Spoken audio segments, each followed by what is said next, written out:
നോക്കാം പ്രധാന വാർത്തകൾ.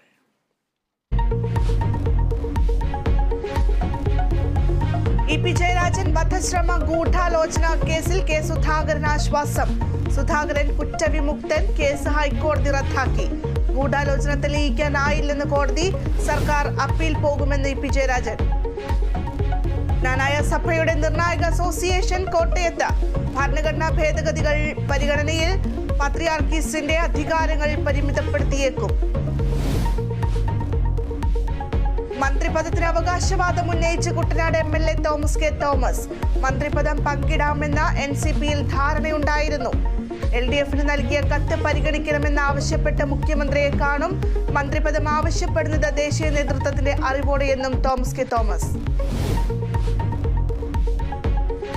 അവയവ കച്ചവട കേസിൽ അന്വേഷണം ഊർജിതം. പ്രതി സാബിത് നാസറിനെ കസ്റ്റഡിയിൽ വാങ്ങാൻ പോലീസ്. ഇരയായ പാലക്കാട് സ്വദേശിയെക്കുറിച്ചും അന്വേഷണം.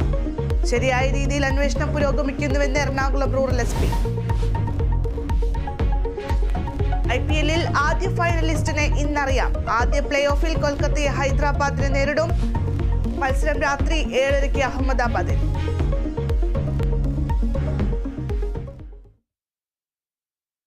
വിശദമായ വാർത്തകളിലേക്ക്. ഇ.പി. ജയരാജൻ വധശ്രമ ഗൂഢാലോചന കേസിൽ കെ സുധാകരനെ കുറ്റവിമുക്തനാക്കി ഹൈക്കോടതി.